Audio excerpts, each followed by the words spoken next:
Graças Pais amados, estamos aqui para estarmos meditando no mais um texto da Palavra do Senhor, capítulo do Evangelho de Lucas, capítulo 9, do versículo 1 até o versículo 56. Vamos ao texto? Diz assim: E os samaritanos não recebem Jesus. E aconteceu que, ao se completar os dias em que deveria ele ir assunto ao céu, manifestou no semblante a intrépida resolução de ir para Jerusalém. E enviou mensageiros que antecedessem.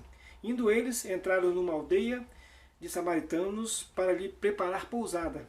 Mas não o receberam, porque o aspecto dele era de quem precisamente ia para Jerusalém. Vendo isto, os discípulos, Tiago e João, perguntaram: Senhor, queres que mandemos descer fogo do céu para os consumir? Jesus, porém, voltando-se, repreendeu e disse: Vós não sabeis de que espírito sois? Pois o Filho do Homem não veio para destruir as almas dos homens, mas para salvá-las.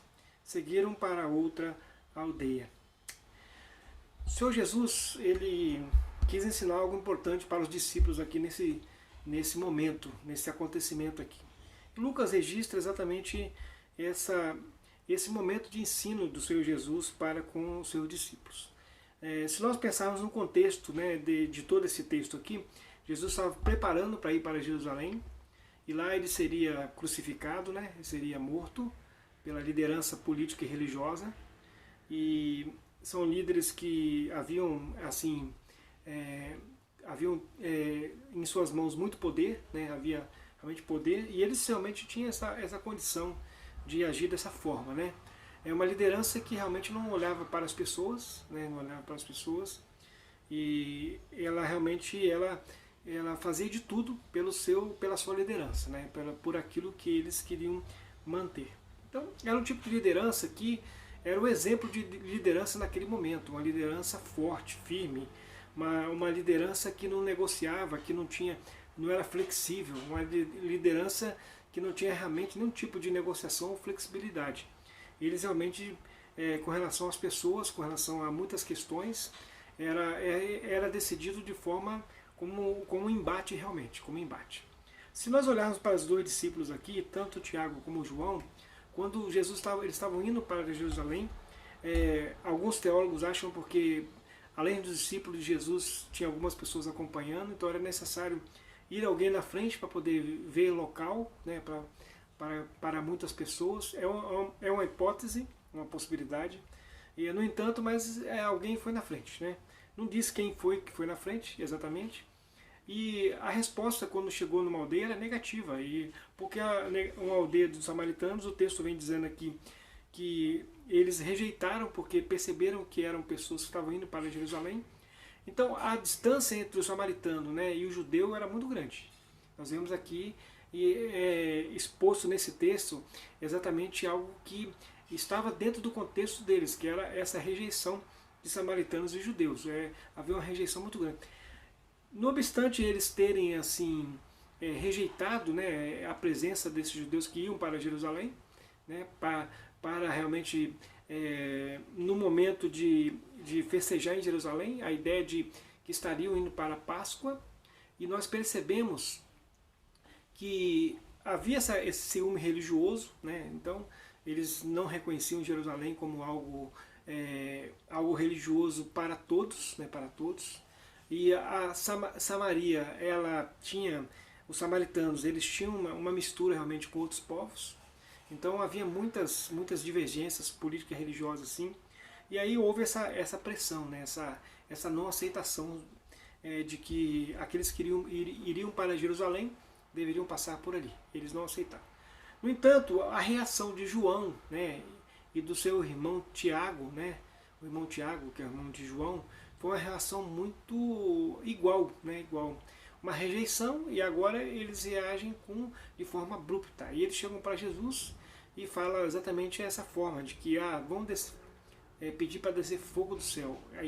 A ideia de consumir todos eles, a ideia de o desejo de morte. Então, nós percebemos nesse texto, né, que havia essa rejeição de um para com o outro, e era um desejo de morte, né, de ambos os lados. Era no final do ministério de Jesus, né?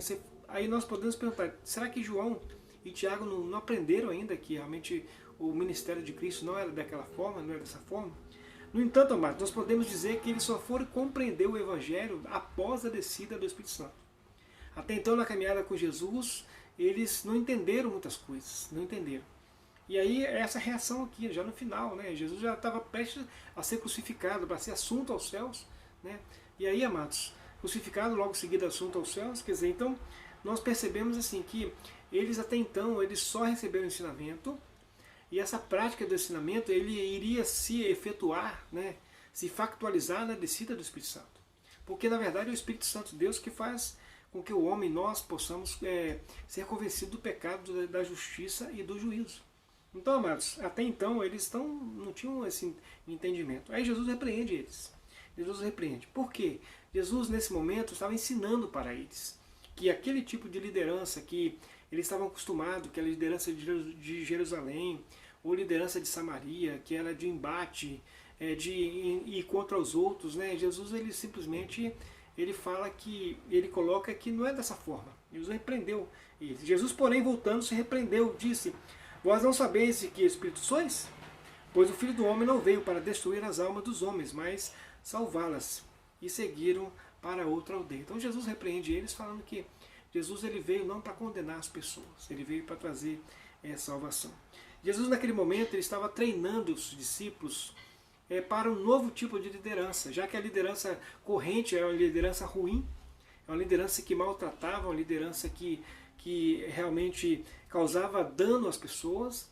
Jesus agora está treinando esses discípulos para que eles sejam uma liderança diferente, uma liderança que cuida de pessoas. Jesus estava treinando pastores para cuidar de pessoas. Então essa é a repreensão de Jesus para com eles. Então, amados, nós vemos assim o abuso de autoridade que havia naquele período, que os discípulos achavam que essa era a perspectiva correta, e essa é uma perspectiva terrena daquele momento, e Jesus então agora traz a perspectiva do céu, né? Ao invés de abuso de autoridade, é algo que passa além das diferenças, que é no sentido de diferença de povo, de cultura, né? E entra com a bondade, Então Jesus ele coloca exatamente nessa questão, que essa diferença, que tem pessoas às vezes que elas levantam bandeiras, né? E as bandeiras que elas levantam, às vezes maior do que o Evangelho, e não pode ser assim. Na verdade, a nossa bandeira maior é o Evangelho. No entanto, nós podemos assim ser contra as coisas ruins, ser contra realmente as posturas inadequadas, mas até então nós levantávamos bandeira além da bandeira do Evangelho, realmente ultrapassa aquilo que nós somos, né? Então, amados, eu gostaria de que nós possamos meditar nesse momento que existem muitas bandeiras, existe muita autoridade, muitas coisas, mas a nossa bandeira é a bandeira do Evangelho. E que Jesus ele veio falando exatamente isso. E a bandeira do Evangelho, ele traz realmente a questão do perdão, da reconciliação, do diálogo, da conversa, né? Exatamente de não julgar o outro, E é interessante, amados, isso foi tão forte, isso foi tão forte para os discípulos, que depois, né, João, depois que Jesus morreu, ressuscitou, foi assunto aos céus, né, foi levado aos céus. Aí João, no seu Evangelho, ele escreve no capítulo 3, versículo 17, exatamente como Jesus estava ensinando para ele naquele momento. Então João aprendeu a lição. E aí nós vemos aqui João, no capítulo 17, do versículo 3, o João ele expressando que ele aprendeu a lição. Naquele momento ele não sabia, ele errou porque ele não sabia, porque não tinha conhecimento. Mas à medida que houve a descida do Espírito Santo, então agora a postura dele mudou. A postura dele mudou completamente. E aí no versículo 17 do capítulo 3, depois que ele escreveu aquele versículo célebre, né? Que é porque Deus amou o mundo de tal maneira que deu seu Filho unigênito para que todo aquele que nele crê não pereça, mas tenha vida eterna. Aí ele completa com esse versículo aqui, exatamente expressando que ele aprendeu a lição. Ele entendeu, então. Então agora nós podemos ver que essa liderança é uma liderança segundo o céu, segundo o Senhor. Que a bandeira é o céu, né? A bandeira, na verdade, é Jesus, né? O Evangelho, a boa notícia. E aí João escreve esse versículo dizendo assim: porquanto Deus enviou seu Filho ao mundo, não para que julgasse o mundo, mas para que o mundo fosse salvo por ele. Então João aqui ele compreende essas questões. E se nós olharmos Tiago, irmão de João, né, Tiago, irmão de João, ele foi morto ao fio da espada. Ele foi morto quando o rei Herodes III, né, neto na verdade, ele se levantou naquele momento e ele percebeu que ele queria se fazer bem com os judeus, né, os judeus judaizantes mesmo, e aí ele pegou a Tiago, irmão de João, passou o fio da espada, né? Pedro foi jogado na prisão, até que ele acabou saindo da prisão. E aí, amados, nós percebemos o que aconteceu. O Tiago e o João, a partir do momento, eles agora entregaram suas vidas a Jesus e passaram a sofrer pelo Evangelho.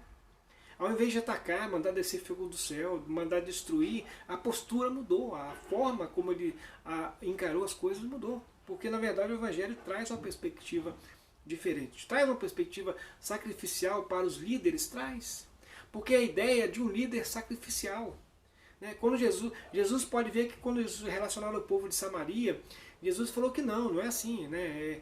Não é dessa forma. Ele veio, Jesus disse no texto aqui, que ele não veio matar as pessoas, né? Repreendeu, não sabeis que espírito sois, porque o Filho do Homem não veio para destruir as almas dos homens, mas para salvá-las. Então Jesus falou que eu não vim para destruir as almas, vim para salvá-las. Então a perspectiva de Jesus, que é salvar as almas, agora fazia parte da vida deles. Porque é igual, eles entenderam, entendeu? Eles entenderam. Naquele momento do texto que nós lemos aqui, não.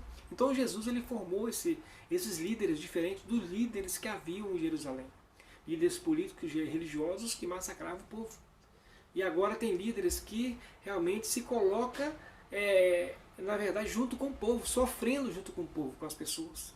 Líderes que estão junto, que caminham junto com as pessoas, que fala a voz, né, do céu no meio da população. E a voz do céu ela é bem aceita. Ela é bem aceita. Tanto que houve conversões em massa.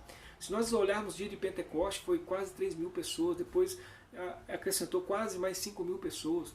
Jerusalém foi varrido pelo Evangelho, porque esses líderes foram trabalhados por Cristo, né, descidos do Espírito Santo, eles compreenderam exatamente o que Jesus havia ensinado para eles. E aí, amados, quase todos eles tiveram momentos difíceis. A história conta que Pedro foi crucificado de cabeça para baixo. O João, que ficou vivo, ele foi colocado, ele foi desterrado, mandado para uma ilha chamada Patmos. A ideia de desterrar, mandar para fora das imediações do Império Romano. A ideia de asilo político em outro local, que João foi para outra região, né? Foi desterrado. Alguns teólogos falam que ele foi levado para ser morto na ilha de Patmos, mas essa é uma colocação que não tem um respaldo.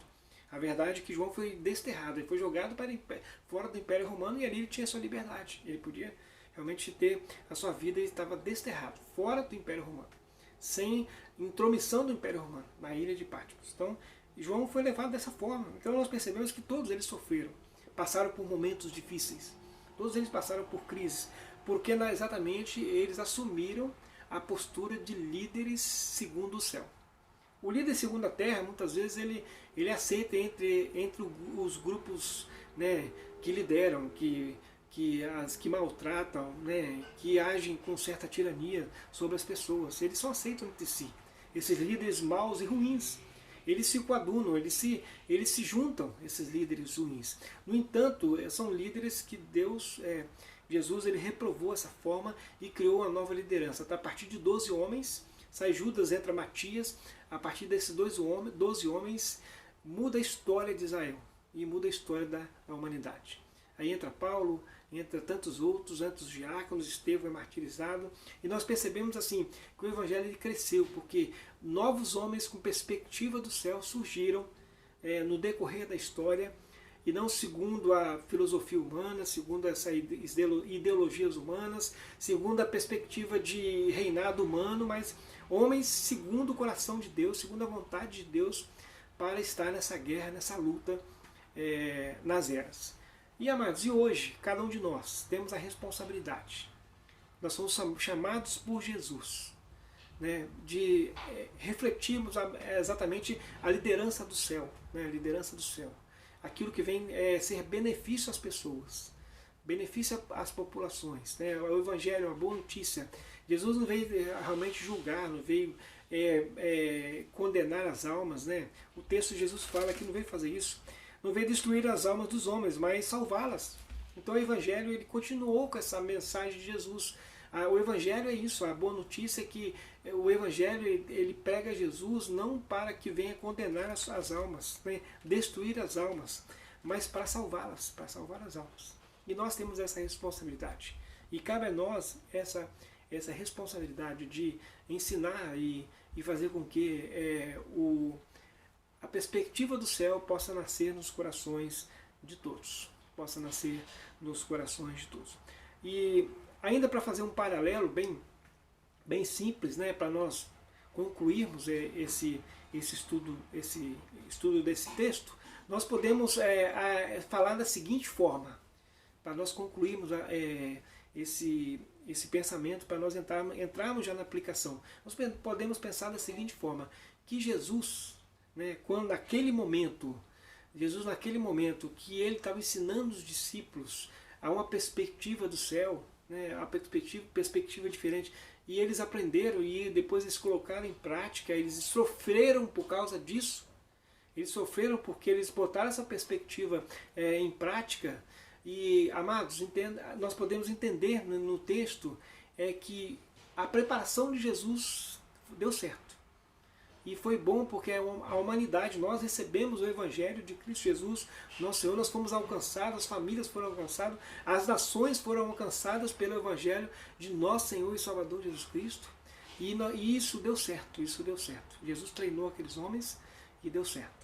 E saiba que nós, né, recebemos esse Evangelho, né, esse Evangelho da reconciliação em Cristo Jesus, e nós temos a responsabilidade. Deus tem treinado cada um de nós através do seu Espírito, através do Espírito Santo, e nós somos os discípulos hoje. Né? Hoje nós somos o João e hoje nós somos o Tiago. Né? Nós somos aqueles que deveremos sofrer por causa do Evangelho. Devemos sofrer afronta, sofrer por causa da boa notícia. E nós somos aqueles que Deus escolheu para estar em nosso tempo hoje, para sermos mensageiro do céu, né? Mensageiro da esperança, mensageiro realmente daquilo que é bom para as pessoas. E outro ponto que eu gostaria de destacar, antes de nós fecharmos fazermos a aplicação desse texto, é que aqueles homens que faziam de forma errada, né, faziam de forma terrena, né, era um aspecto terreno, não era um aspecto celestial. Aqueles homens, aparentemente eles pareciam que eles tinham ganhado, né? Eles venceram porque Jesus foi crucificado, e no entanto, amados, Jesus ressuscita ao terceiro dia, e aqueles homens passam, o Evangelho continua até hoje. E essa boa notícia, ela continua por gerações. Porque Deus ele veio fazer a boa obra, realmente, sobre todas as nações, para que todos nós possamos ser alcançados. E um aspecto que eu sempre tenho falado em outros vídeos é que a bênção de Deus, ela em dois aspectos. A bênção de Deus ela veio para a ideia do novo céu e da nova terra, uma vida após a morte, esperança, né, de eternidade, mas a bênção do céu ela vem também trazer para essa existência, para essa nossa vida. A bênção do céu ela traz para nós uma vivência diferente, uma perspectiva diferente, e uma perspectiva para que o Evangelho possa estar, a igreja, né, nesse tempo que nós estamos, ser aquela que está forçando as portas do inferno, para que o Evangelho, a boa notícia, chegue nos corações. Para que prevaleça hoje em nosso tempo, no nosso dia a dia, na nossa vivência, nos corações, a boa notícia, o Evangelho, as boas ações, o amor de Deus, e não uma liderança ruim, o império das trevas, aquilo que seja ruim. E para o Evangelho tem um aspecto celestial, mas tem um aspecto também de que ele traz uma transformação na sociedade. Uma transformação que causa a partir do coração e transforma pessoas. E que Deus possa estar nos abençoando e nos ajudando. A aplicação que eu faço nesse momento, para nós, nesse texto, é a seguinte aplicação. Nós somos lideranças, ou nós somos filhos de Deus, povo de Deus. E nossa perspectiva, ela realmente é diferente. Ela é a perspectiva terrena? Não. Segundo a liderança, as ideologias, os líderes do nosso tempo? Não, não é. A nossa perspectiva é celestial. A nossa perspectiva é de bondade, é de cuidado, de amor para com o próximo. Né? E Jesus fala aqui, nesse texto, né? Jesus fala para nós, o Filho do Homem não veio destruir as almas dos homens, mas salvá-las. e seguiram para outra aldeia. Então, Jesus ele veio realmente fazer isso, salvar, não destruir as almas dos homens. A igreja está posta aqui realmente para salvar, né, as almas dos homens. A igreja é a agência de mensagem do céu. Que Deus nos abençoe e nos faça pregar o Evangelho e falar da boa notícia em Cristo Jesus, o nosso Senhor. Deus abençoe.